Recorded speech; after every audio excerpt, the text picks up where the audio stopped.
order approved by the Department of Justice's Office of Legal Counsel and designed to protect the citizens of the United States. Calling for tougher vetting individuals from travelers from 7 nations is not extreme. It is reasonable and necessary to protect our country. Around 9 p.m. last night, the President signed an affidavit of nomination for Mr. Buente as one of his first official actions as in his new post as Acting Attorney General. He signed a memorandum rescinding Sally Yates' guidance regarding the President's executive order to ensure its full implementation. Last night, the President also announced the appointment of Thomas Homan as Acting Assistant Secretary of Homeland Security and Director of ICE. Mr. Homan has a long career at ICE, most recently serving as the Executive Associate Director for Enforcement and Removal Operations. Having a professional in place like this to serve as the acting director is critical to ensuring the efficient administration of the President's agenda. One other update from a story yesterday. I hope you all saw the statement that was put out from the Joint Chiefs of Staff, where Chairman Dunford discussed the reorganization of the National Security Council, and he made it clear that he continues to fully participate in the interagency process and provide the best possible military advice to the President and members of the NSC. I really hope that that statement closes the book on the misleading narrative, and this should hopefully be the final time that we have to address what was in the National Security Directive. The family of the President also had, the President also had a very somber and lengthy conversation with the family of Chief Petty Officer William Ryan Owens. The President offered his sincerest condolences to Officer Owens' wife, his father, and their 3 children. Chief Owens was on his 12th deployment, from what I understand. We could never repay the debt of gratitude we owe him, the freedom that he fought for, and the sacrifice that he made, as well as the other members of his unit who were injured in this operation. Today in the Senate, 2 of the President's nominees advanced out of the committee. The Energy and Natural Resources Committee approved the nominations of both Congressman Ryan Zinke as the next Interior Secretary and the nomination of former Texas Governor Rick Perry as the next Secretary of Energy.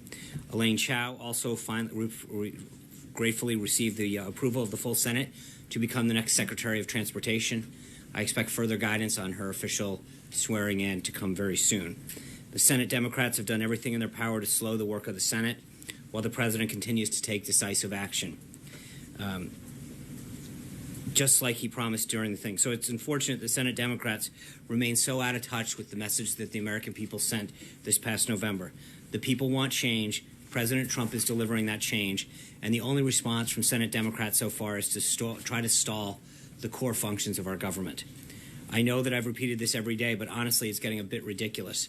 The idea that these highly qualified nominees have the votes for their nomination to be endorsed out of committee and get a full vote, or being stalled because Democrats are boycotting the committee vote, is outrageous. The mere idea that they're not even showing up to hearings is truly outrageous. So I'd like to give a special shout out to the folks at C-SPAN for making sure that all of these embarrassing actions by Senate Democrats get the wall-to-wall coverage that they deserve.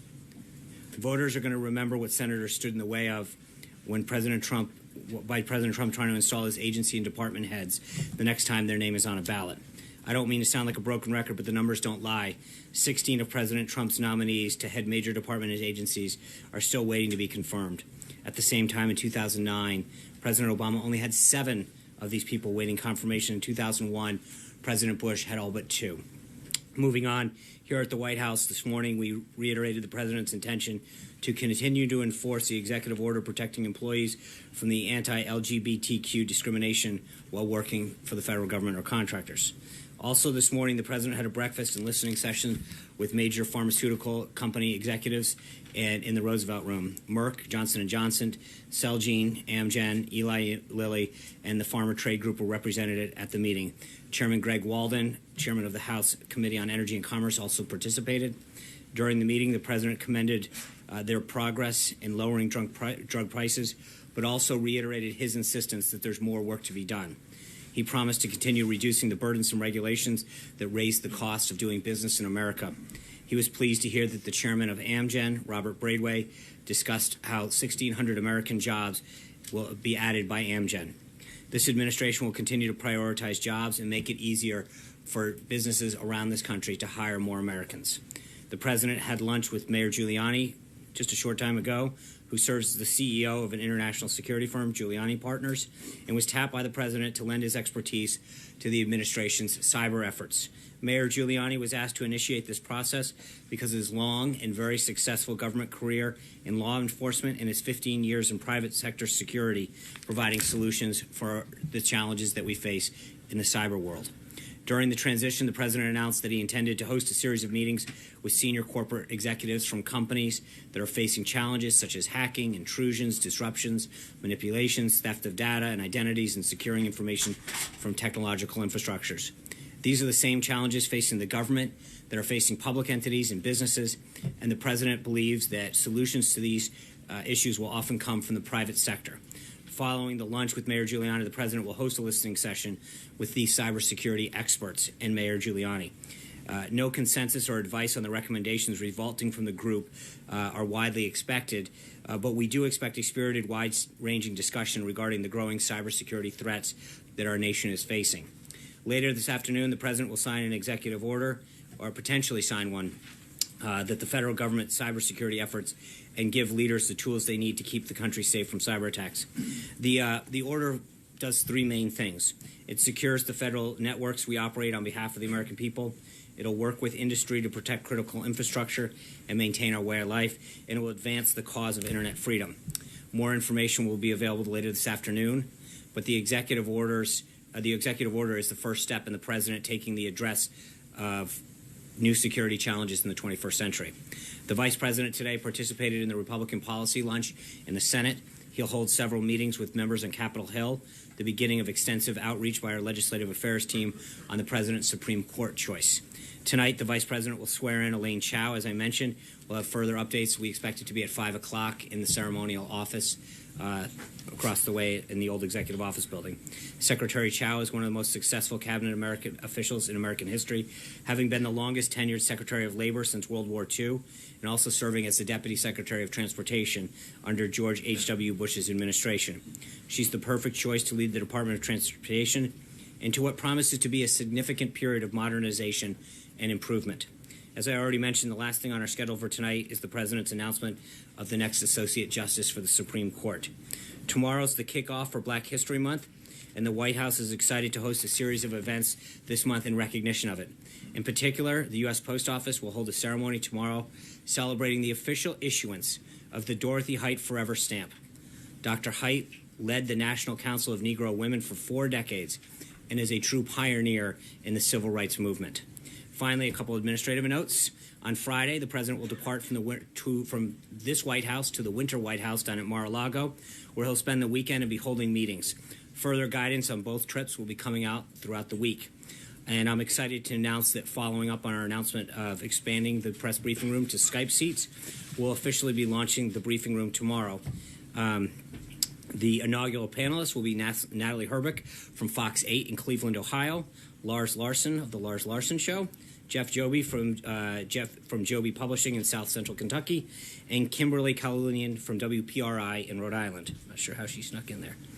I look forward to virtually welcoming them to the briefing room.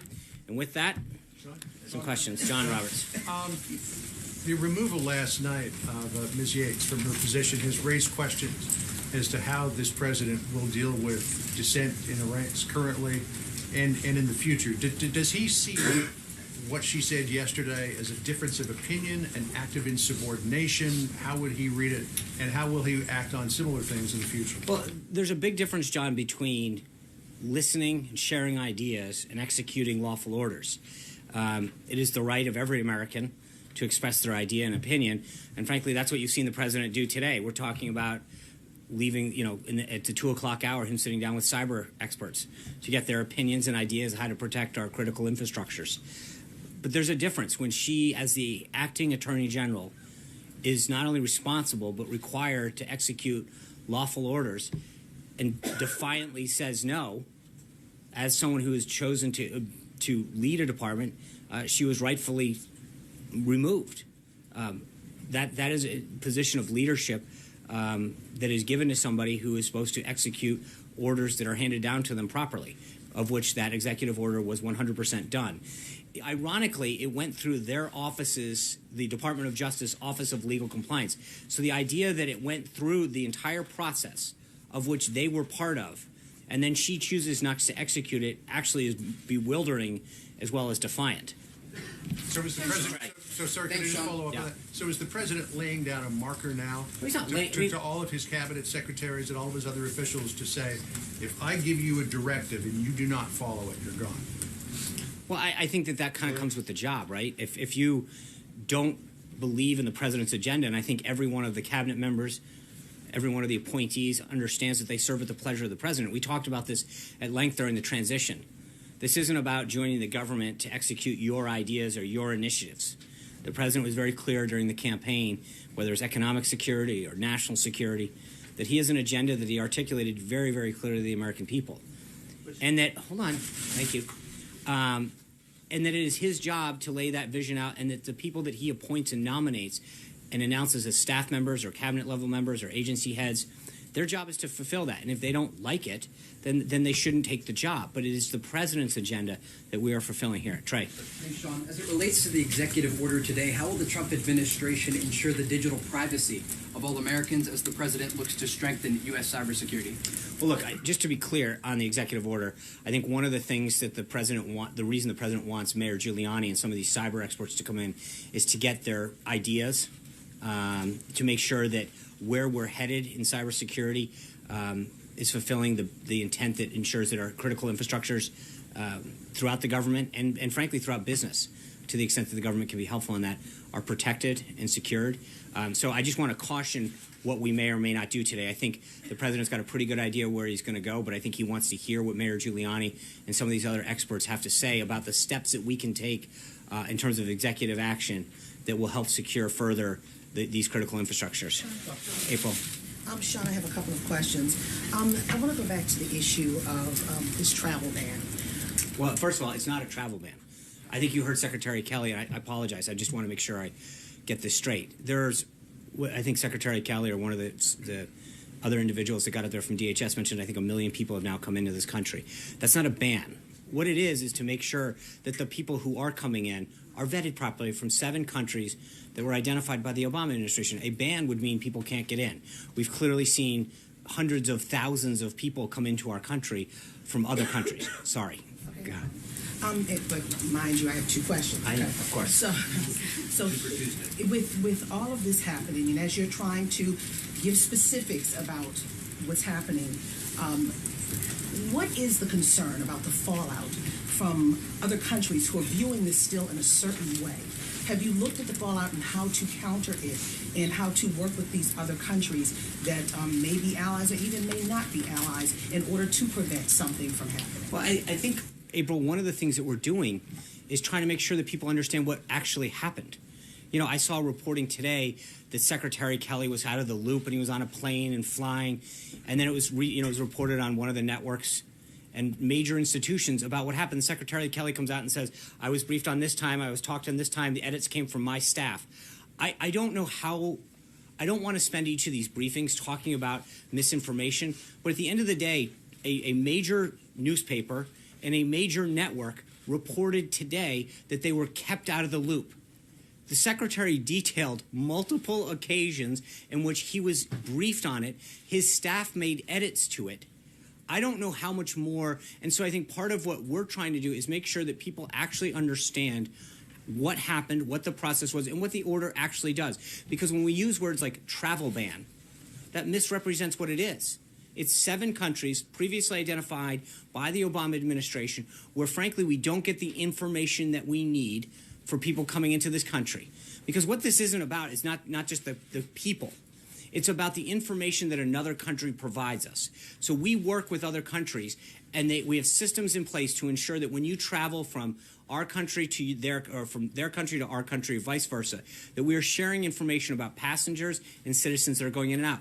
These 7 countries in particular, we don't have the information that is necessarily required to make an accurate determination at the time of entry into our country. So we are going to make sure that because that country doesn't have maybe either the systems in place or in some cases the willingness to provide us the information necessary to ensure that the people that are coming into this country are properly vetted.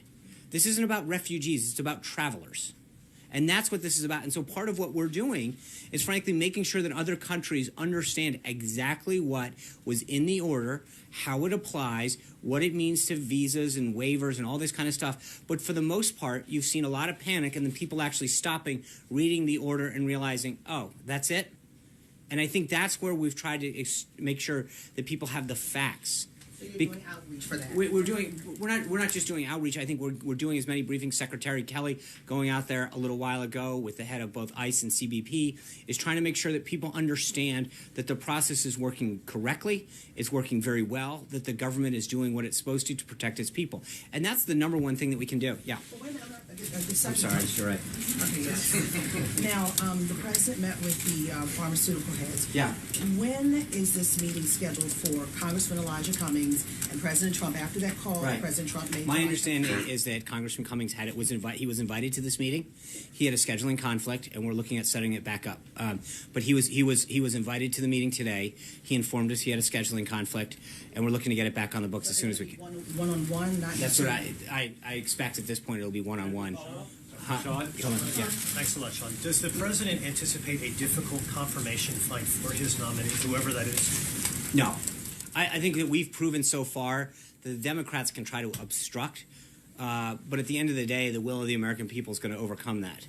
And if, again, what I mentioned at the outset of this is the advice and consent piece of this. He and our team have met with senators from both sides of the aisle to make sure that we understand the qualities that they are looking for in the next associate justice. And I think that we've done a very, very good job of getting a nominee in place that will be announced tonight that meets the criteria that they set forth. They may not like their political or philosophical background, but I think the criteria in terms of academia background, time on the bench, the expertise and criteria meets the intent of both Republicans and Democrats. John Gidley. Do you believe you can get 9 Democrats to support I this do. nominee? Absolutely. Because I think at the end of the day, one of the things that's been a time-honored tradition in this country is that we recognize that the confirmation process is if you're the default is that if you're qualified for the position, then you should be confirmed, not the other way around. And I think that most Democrats realize that at some point having a court that is not fully operational is not the political fight to have. Sean, let John me Gidley. ask you the obvious follow-up question then. At least one Republican senator has said Democrats have removed the filibuster from just about every other appointment aside from the Supreme Court. And he said several Republicans say they would have no hesitation about moving for another nuclear option if Democrats attempt a filibuster of any of the possible nominees. Is this something the president would support, and has he discussed it with members of the Senate? Well, I think first and foremost, taking a step to the last question, I think we're going to get the 9 senators regardless, and I wouldn't be surprised if we get more. When you look at, and I'll be able to shed more light on this tomorrow in terms of the background, but I think that we've got an individual that I think is hopefully going to garner widespread bipartisan support, because I think this individual has the qualifications and the experience and the judicial philosophy that should win bipartisan support. That being said, beyond that, I would suggest that Senator McConnell has done a phenomenal job of moving things along in the Senate to the extent that Democrats will let him, and I'll leave any further questions on how the Senate operates to him. Blake. Sean, thanks. We know that the list of 21 was put out during the campaign. We Right. know that at 8:02 tonight, the president is going to reveal his selection. Can you kind of fill the gap in between as to how often the president might have spoken with this person, whether there were any meetings here at the White House, just any of the how he got there, and in the last hours or in the last days here, really, who has he leaned on to kind of narrow this down? And then a follow-up, if you don't mind. I will say I think I probably shed a lot more light on this tomorrow. I appreciate the effort to try to head that off, but tomorrow I think we might be able to have a little bit more of a discussion as to how the president came to this choice. He may touch on it a little tonight. I'll leave it to him, but but I appreciate that. Let me ask you then about news of the day. Prescription drug prices. Yeah. The president met with the pharma leaders earlier today. What makes him so confident that he can drive down drug prices, whereas administrations past have tried to do the same but haven't been able to? How is he going to go about it? Well, I think it's the story of his entire administration. He's a successful businessman and a top-notch negotiator. Several people tried to get the cost of planes down, the cost of the F-35 and the cost of the Air Force One, and through a couple conversations, he did it. Shaved billions off of the cost of both. Off the F-35, and significant off the next generation Air Force One. I think he has a track record so far just during the transition, but also as a businessman, he knows how to negotiate. And I think he's going to sit down with these individuals the same way that he's getting people to understand the agenda and the regulatory and tax climate that he wants to institute that's bringing jobs home. People are making a commitment to him to bring jobs and manufacturing back based on his track record as a businessman and his word. They understand that he's going to create a climate that supports the American worker and American manufacturing.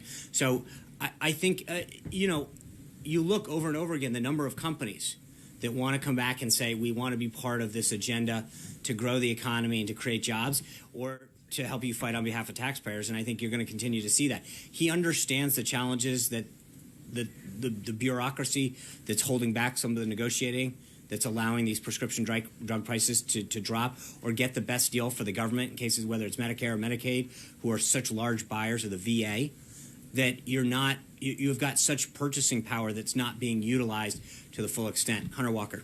Yes, thank you, Sean. The president is meeting with Mayor Giuliani today. What do you think of the mayor's claim that the executive order on those 7 countries evolved from the Muslim ban that the president proposed during the campaign? Is that accurate? I think the president has talked about extreme vetting and the need to keep America safe for a very, very long time. At the same time, he's also made very clear that this is not a Muslim ban. It's not a travel ban. It's a vetting system to keep America safe. That's it, plain and simple. And all of the facts and a reading of it clearly show that that's what it is. But Mayor Giuliani stressed that too, but he said that it came out of the desire to have then you should ask Mayor Giuliani. That's his opinion. I'm just telling you what the president has said and what the president has done has been to focus on making sure that we keep the country safe, and that the executive order that was drafted does just that. It is to make sure and to ensure that people coming in from 7 countries identified by the Obama administration, that we didn't have the proper systems to know who was coming into our country, was put in place, and a 90-day period was also granted to ensure that we knew how to further address vetting situations in the future. Thank you. Zeke. Thanks, Sean. Just following up again about the strike over the weekend in Yemen, can you confirm that the reports of the 8-year-old daughter of Anwar al-Awlaki was killed in that strike, and if you can address sort of the killing of an American citizen in this anti-terrorism operation? I'm not going to go any further than what the Department of Defense has released. Obviously, we recovered a tremendous amount of information, and we killed an estimated 14 members of Al-Qaeda and the AQAP individuals, and then we suffered the loss of life of a service member, and 4 people were injured. That's as far as I'm willing to go at this time. Kristen. Sean, thanks. You're saying it's not a ban. This was President Trump's tweet yesterday. If the ban were announced with a 1-week notice, the bad would rush into our country during that week. So he says it's a ban. He's using the words that the media is using. But at the end of the day, it can't... Hold on. It can't be... Jonathan, thanks. I'll let Kristen talk. It can't be a ban if you're letting 1 million people in. If 325,000 people from another country can't come in, that is by nature not a ban. I understand your point, though. It is extreme vetting. The president himself called it a ban. I understand. Is he confused, or are you confused? No, I'm not confused. I think that the words that are being used to describe it are derived from what the media is calling this. He has been very clear that it is extreme vetting. It seems to fit into this broader point, Sean, which Paul Ryan said today. I think it's regrettable that there was some confusion on the rollout of this. The House Speaker saying that. What do you say to Republicans who argue that this is a part of a broader issue, but the president not enacting this policy smoothly? Well, first of all, I think we've addressed that we could have either telegraphed this days in advance, in which people could have gotten on planes and come over here, which would have undermined the exact nature of what this sought to prevent. Or we could have done it in a way that inconvenienced some folks for a little while. Do you dispute can I answer the question? No. I do. There's clearly some confusion, but I think part of it, your network was one of the people that just hours ago told people that General Kelly was unaware of what's going on, and then moments later he gets on air saying, "Here's how many times I can brief." So, I mean, with all due respect, I think you have been part of the confusion. You have helped cause this, despite claims to whatever. You claim that you have sources that tell us General Kelly stands up and says, "This is how many times I've been briefed. This is how many people are involved." And yet, you were out there for... There was a New York Times report that was cited. Okay, so I apologize that NBC News' reporting is based on the New York Times false reporting. But at the end of how can it be accurate reporting, Glenn, if... Things can be okay, true. so the Secretary of Homeland Security just stood up, and so you're calling him a liar? He didn't say he saw the specifics. Jonathan, I'm talking to Glenn. I'm talking to... You said that he was... The report in the New York Times said that he was unaware of the ban. Sean, let me ask you a question. Hold on. Answer the question, because you just called us... 4 minutes ago, you stood at the podium, and you reiterated something you said yesterday about anyone who doesn't agree in terms of the career bureaucracy should hit the road. I'm paraphrasing. Of course. You had a statement that President Trump made where he accused the acting attorney general of betraying her own department by expressing a counter opinion. Don't you think that kind of language has a chilling effect on the public statements that your officials make? No, I think there's a big difference. Think about the process that worked it here. The Department of Justice's Office of Legal Compliance vetted the executive order, sent it back to us saying it was completely compliant. Then the acting attorney general goes out and says, "I'm not going to enforce it." You tell me how that jives. Because at the end of the day, if the acting attorney general has an office under her jurisdiction that says that something is legal and compliant, and then she gets out there and says, "I'm not going to enforce it," that doesn't sound like an attorney general that is upholding the duty that she swore to uphold. So, can I? That at the end of the day, then she should step down. But at the end of the day, the attorney general either had a problem with her own division approving something, but it wasn't the president she had a problem with. The president followed the process, sought feedback, went through the interagency review, had other departments sign off, despite the reporting that said it was otherwise. He got, hold on, guy, David, That's a very hard word. why don't we just let me answer Glenn so we can be polite now, huh? And what the answer is that we went through the process. The Office of Legal Compliance came back and said this is a compliant executive order, it's fully legal, and it can be executed. So then for the Attorney General to turn around and say, "I'm not going to uphold this lawful executive order," is clearly a dereliction of duty, and she should have been removed, and she was. So it is odd to me that we're having a discussion about somebody whose job it is to execute lawful orders, who chose not to do it. Hold on. Who chose not to do it, and then we're questioning whether or not we were right to remove her. That's the right thing to do. And if you looked at the folks from the right and the left, constitutional scholars this morning, they said we might not agree with some of the policies or the political or the party of the president, but he was right to do this. He had every right. Why use the word betrayal? Because the department's job is to execute. I mean, they're the Department of Justice, and if you have a legally executed order, and the Attorney General says, "I'm not going to execute it," that clearly is a betrayal of what she's supposed to. I'm not going to define the word, Glenn. Yeah. Sean, I think the New York Times report said that the Secretary did not receive a full briefing until the executive order was being signed. So my question is, can we expect that secretaries, agency heads, when there are future executive orders or changes of policy, may not receive full briefings? Look, the Secretary was briefed on multiple occasions with the language of the order. I don't know how you can say this any other way. About a full briefing, which is what the New York Times reported. And I'm telling you that I don't believe the New York Times reporting is accurate. That what I'm telling you is that the Secretary on multiple occasions was briefed. His senior officials were briefed. Not just briefed, they were part of the drafting process. It went through, not only that, just back up. So they get consulted and briefed. It goes through the Office of Legal Compliance. Then it gets shipped out to the NSC and the Homeland Security Council. This went through a very, very extensive staffing process. So the idea that you can talk whether or not he got fully briefed, or he was briefed multiple times, saw the language, his staff made edits, it came back multiple times. I'm not sure how much more briefing you can do.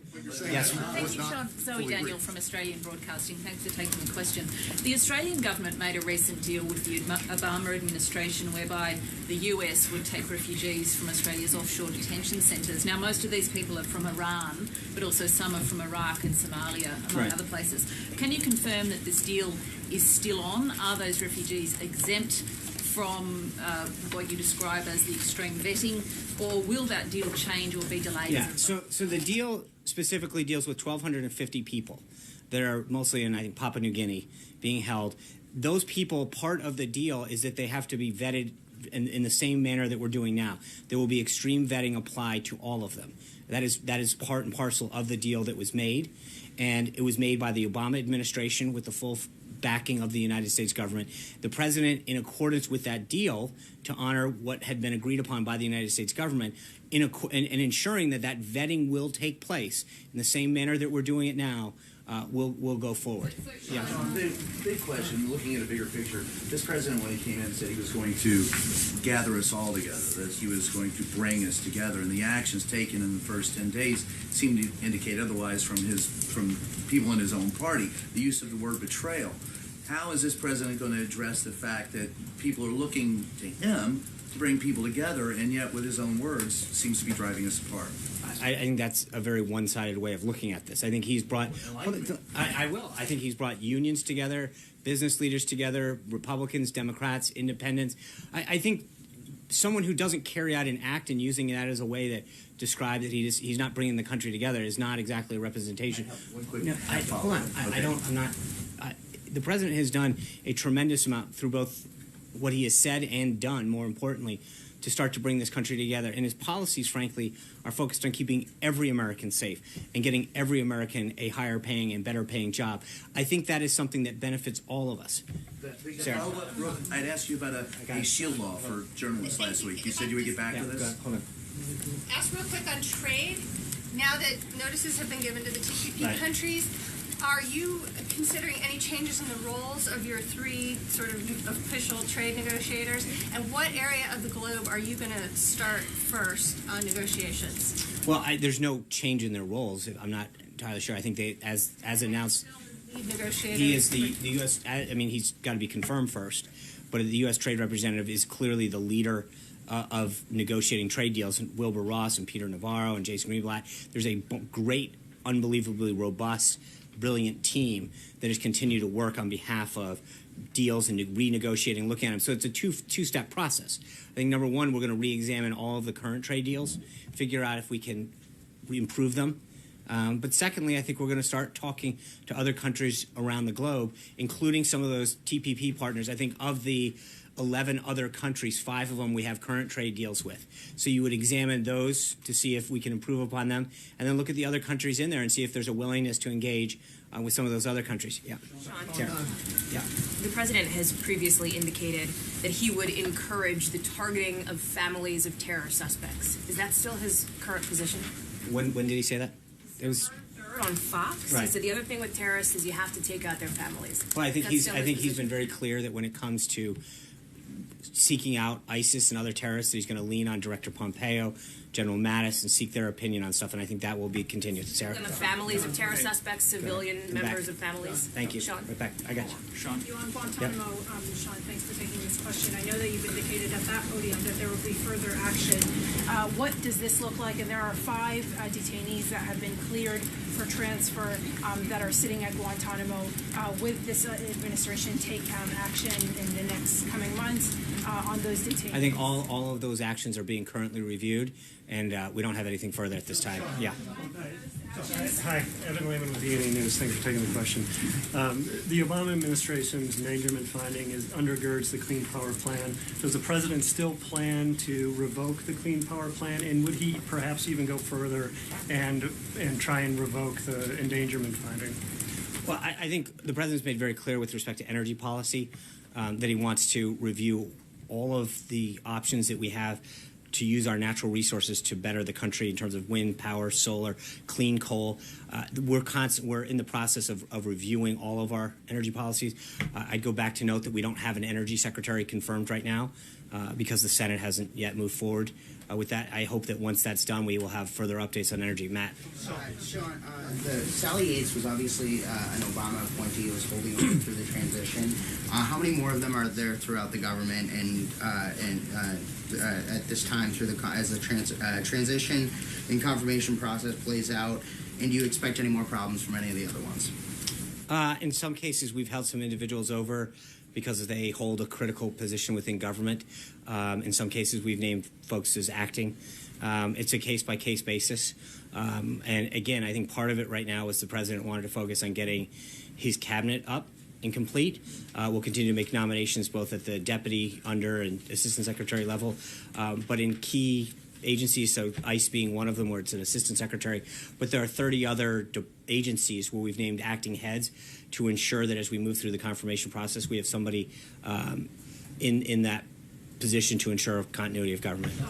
Yeah. Daniel. Sean, yesterday you said 109 individuals were affected Right. by this extreme vetting, but the DHS official said that it was over 1,100. No, hold on. First of all, just to be clear, what they're talking about is the number of people who weren't allowed to board a plane coming in. So they were stopped at their port of entry, had to get additional clearance, and then take off. There's a big difference. The numbers that we're talking about were the initial group of people that were in transit at the time the executive order was signed. And then there's another group of people, and the Department of Homeland Security has those numbers up to date on their website, where they're talking about people that are stopped at the port of entry to ensure that they're properly vetted before they board a plane. So there's a very, very delicate distinction between people who were on the plane coming into this country when the executive order was signed, all of who've been vetted and cleared, and the people who have been stopped at a port of entry in one of those 7 countries to ensure that the proper vetting took place before they were able to move on. Yeah, Sean, Hallie's question was about civilians that are being targeted by the administration in anti-terror raids. Right. And Zeke's question was about al-Awlaki's daughter. So let me ask you, is the president willing to kill and target American citizens, even minors, just because their family members are terrorists? No American citizen will ever be targeted. Yeah. One more follow-up there. I got it right here. Go ahead. If you're qualified for the Go position, ahead. you said earlier, if you're qualified for the position, you should get confirmed. That's not how Merrick Garland was treated in the previous administration. No, there's never been a situation in which you had a 4th term, someone that late in an election cycle. That had never occurred before. And I think that the Senate Republicans were very clear that we should wait and let the voters have a choice. And that's exactly what happened. As I noted at the beginning of this, 70% of people thought that the president's choice for the next Supreme Court was a major decision. That was something he campaigned on. I think when you're that late in a term, it had never happened before. And the goal was to make sure that the voters had a say in allowing that to happen. And I think that clearly it worked. The voters looked at that.